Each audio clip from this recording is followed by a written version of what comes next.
Mm.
The tension between the two men has simmered just below the surface of late. It boiled over last week after anonymous comments critical of the mayor leaked out of the governor's office. The governor never denied making those comments himself. To say that the gloves have come off would be a gross understatement.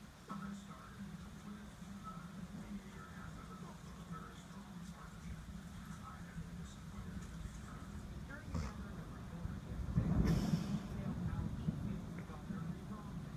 He blamed Cuomo for, among other things, only extending the schools for 1 year and for failing to sufficiently regulate. But he took it further. The mayor characterized the state inspection of the city homeless shelters as overly vigorous and cited it as one example of the governor's penchant for revenge.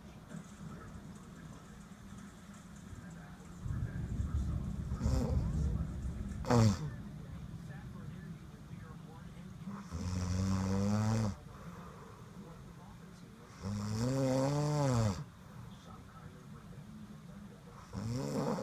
And I think too many people in the state have gotten used to that pattern, and but I think more and more of us are saying we're just not going to. A spokesman for Governor Cuomo responded to the mayor's accusations. For those new to the process, it takes coalition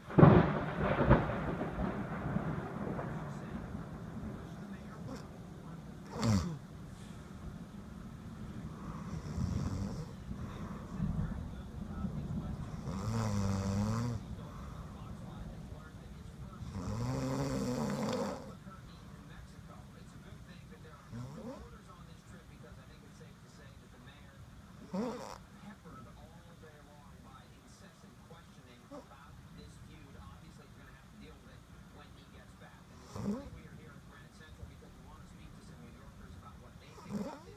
Clearly, this feud has already had policy implications, implications. And if you want to weigh in on this, you can tweet me at Robert Moses Fox 5. Wow. That is the latest live from Granite Central this morning. Julia and Tony, it's back to you. Yeah, John in his column, he says, you need the New York City mayor needs the governor. It's an interesting piece. All right. Well, I was right. Thanks very much, Robert. All right, it is final with Governor Christie campaigning in New Hampshire for the rest of this week, of course. New Jersey Republican returned to his roots to launch his campaign at Livingston High School Gym. He is actually class president 3 years in a row.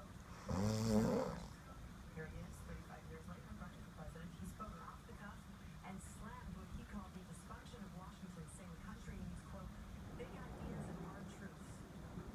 We need a government in Washington, D.C. that you went there to work for us, not the other way around. Mr. Christie is the 49,000 candidates in the race. He's the 14th. Slipping phone number, the George Washington Bridge Lane affected him. Some don't like persona, so we shall see. There are some questions this morning about how well protected our buildings and structures are from a possible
enter. And those people face some sort of penalty. So it's like the NYPD is going to move to attempt to arrest this college kid, perhaps the next time he comes to New York City. By and large, Antoine, the response